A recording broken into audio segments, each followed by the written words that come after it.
A response video, or whatever, counter argument to a modern mystic video where he went over quantitative easing again, so I'll go over it again. Yeah.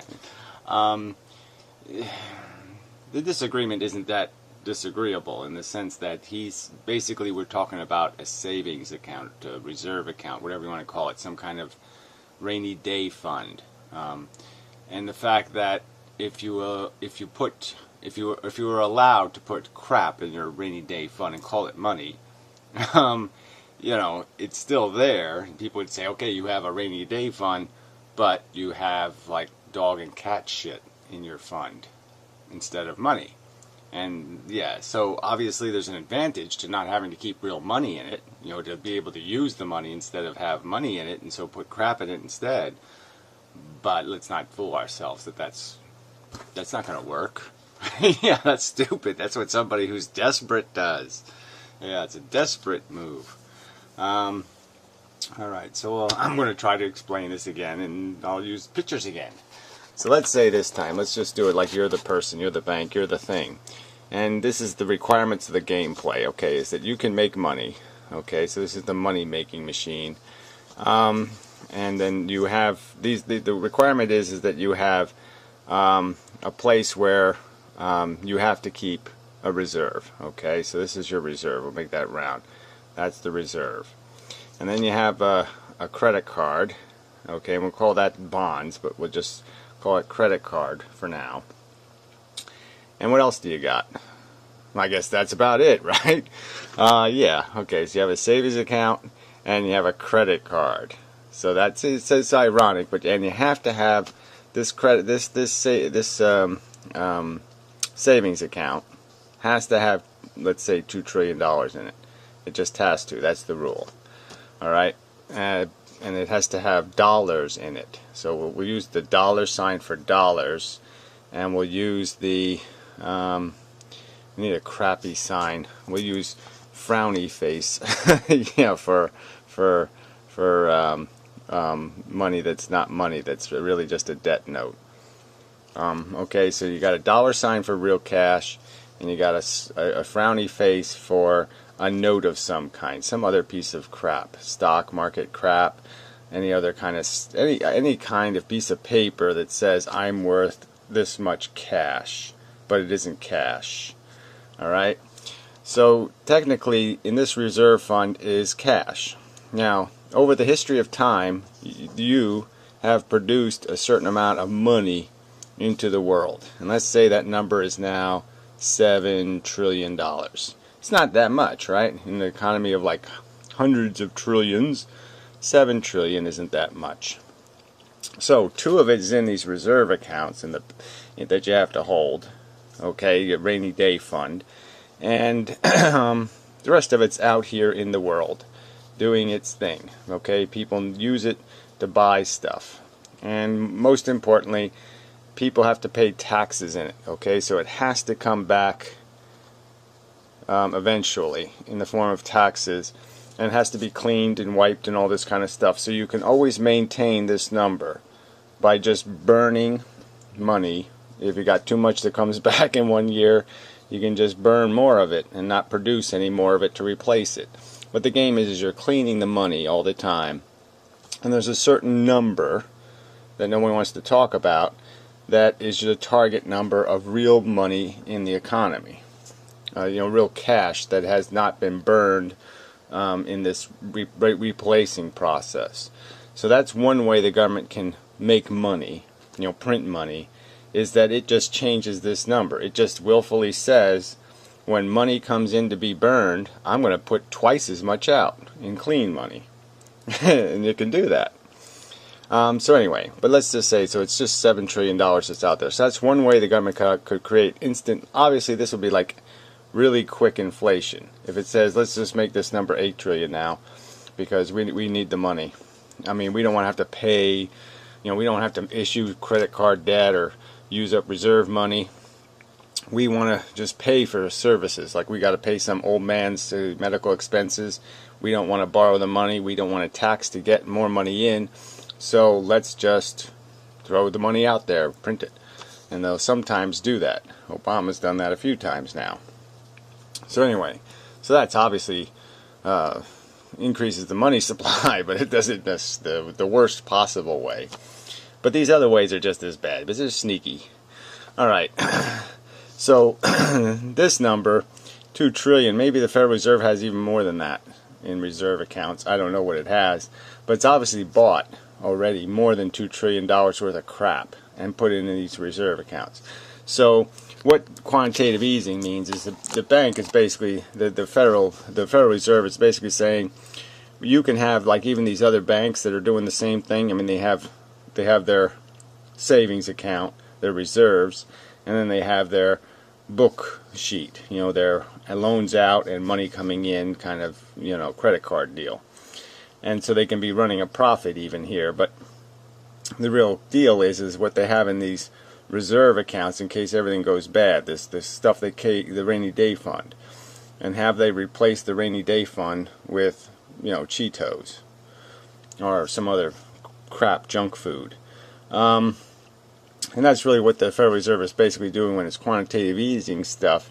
It's basically just saying, take real cash, okay, this real stuff that's in this Federal Reserve account, take this real stuff and buy some junk with it, okay, put the junk in here, okay, so now there's a bunch of frowny face crap in here, and we'll put real stuff into the economy. So it's the same as putting cash into the economy in the sense that it's taking real cash, put it into made it available in the economy, because now somebody holds a bunch of cash instead of bonds, and they're saying, ooh, cash gets less valuable over time. So in spite of this argument that this is deflationary, right? Like, isn't that a joke? If it was deflationary, then people wouldn't spend this cash. They would just hold it, right? They'd say, ooh, cash goes up in value. I'm going to hold it.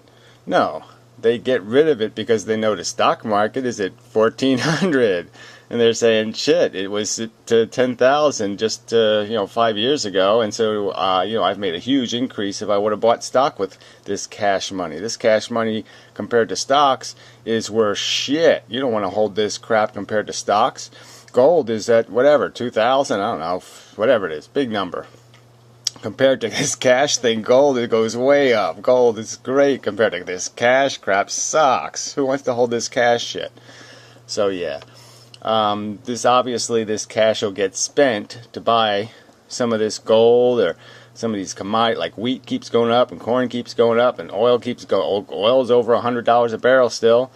Yeah, I'm buying me some of that there crap. As that crap goes up in price, why this cash shit, this don't go up in price. This cash isn't worth more the next year.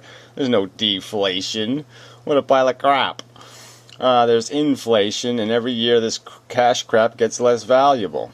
So who the hell wants to hold this cash crap? That's the whole reason why I had to buy these bonds, right? That's why they're making this exchange for dollars for bonds, because the bonds are paying only 2% interest. And even at 2% interest, people are saying, what, you're going to give me a fake piece of cash, right? One of these pieces of paper with a little frowny face on it. But this, that says a dollar value on it.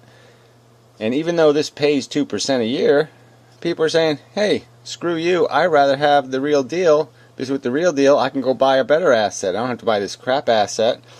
This 2% ain't good enough, and obviously the cash isn't good enough. They don't want to hold that. They want to hold something that goes up real money in value. So they don't even want this fake paper with its bonus of growing 2% a year. And that's why the government's buying this shit, is because no one else will buy it. And so anyway, so what quantitative easing basically means is you replace the good money in the reserve accounts. So like at the bank, they have, the bank has a reserve account in case everything goes bad and they have to pay out a bunch of people. Like if there's a run on the bank, they have to have assets to cover that run. Well, they've basically said, in your run fund, go ahead, put dog do in there. So if there is a run on the bank, you can give them dog do instead of real money, because that's all it's going to be in your reserve account. But technically all the Federal Reserve is saying is, no, we'll back your dog do. So go ahead and buy dog do, okay? We'll call it money for you. So in case somebody comes for the dog do, we'll give you real money for the dog do, okay? So we'll guarantee your dog do. And so the only racket here is guess what? All these people in these markets, they really lost their shirts in the stock market. They lost their shirts. And what they basically have done is that I've got a bunch of dog do in my hand. And the rich people have basically said, here, government, buy my dog do. And the government has fallen for it and said, okay, we'll keep you rich. Because as soon as the stock market goes down, the government gets all frowny face. Says, oh, the stock market went down. Mr. Richie Pants is not as rich anymore. We have to keep the rich getting richer. We can't let the rich get poorer. And so they automatically say, go buy some rich man dog do.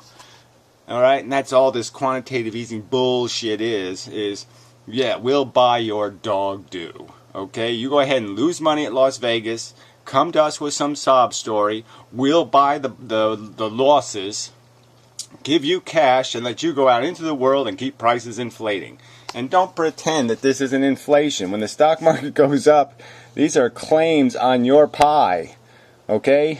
It's not a claim on some other person's pie. This is a claim on your house. This is a claim on your life. All of these things are claims. When these prices go up, the claims on your stuff goes up.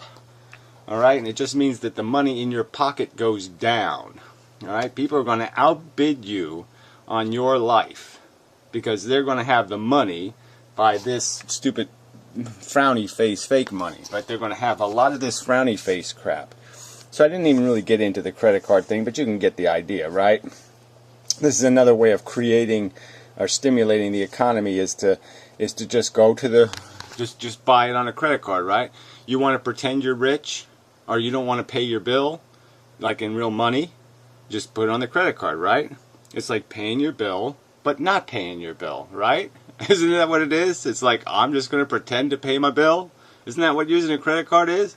I'm going to pretend to pay my bills. And it's at some point, though, something real is going to have to replace this fake crap that's in there, right? I mean, it's inevitable. But yeah, certainly the economy is going to look like, this will look like cash when you throw it out there. This credit card debt crap, this bond money. This, what the bond money does is it goes around the economy. You know, this cash, it's, you know, cash gone through the bond market, comes out into the world, ends up going into the reserve accounts. Okay, so it gets converted through this process. The cash gets converted into dog do. Yeah, so that's just, but that's what's happening. To say it's deflationary, it's obviously not deflationary because cash is not getting more valuable. And, you know, it's obviously inflationary. You just got to wait for the inflation. It's inflationary. The stock market goes up. The same amount of crap is in the stock market, but its price just it keeps going up. Okay? And so that means that there's bidding power there. There's a big pile of IOUs in there. Okay? Frowny face money. And it's going to start wanting to buy everything. So all the good stuff out here, there's going to be all these bidders from the stock market are going to show up with all their fake frowny face money, and they're going to outbid you for everything. So when you say $10, they're going to say, I got a whole bunch of this frowny face shit. I bid $12 in frowny face shit. And they're just going to keep outbidding you with their frowny face money. Yeah, so I think that explains it. So anyway, there's different ways to create debt. Obviously now our budget deficit is huge because, you know, Obama hasn't paid the bill. He's added like $1 trillion a year on average to the debt. So it's almost hitting $20 trillion worth of debt there. This was like $5 trillion when he took office, and he's boosted, or 4 point something, he's boosted it to almost 8. I think it's at 8 anyway, 7 or 8. So there's another 3 or 4 billion worth of fake money. I mean, it's not, that was real cash, thrown into the rich man's pocket, thrown into the stock market. That's where all this goes. Every bit of this money, all the money that the government borrows, all the money the government prints, it goes directly into these commodity markets eventually. That's where it all goes. When you buy something as a consumer, you buy, you know, product shit. You buy some shit. Okay, you give them cash. It goes to the business. All right. All right. The business rich man gets rich. Mr. Richie Rich gets richer. Okay, and what does Mr. Richie Rich do? He buys these assets with his money. So it all always ends up in there. That's where all this money goes. It ends up in there, and then these asshole rich fucking cunts have now worked out a deal where they can take their crappy assets in there and sell them to the Uncle Sucker, and Uncle Sucker will buy that crap and give them real cash. And then the same thing just goes all over again. Then they buy a yacht, and that gives you a job building a yacht, which is a waste of labor. But anyway, you get some money, you take your money and you go buy your shit, and it goes right around the cycle again. But it's totally inflation. Anytime you create a note that says IOU on it, that's inflation. Yeah. Yep. So anyway, till next time. That's our video. Probably. Mostly.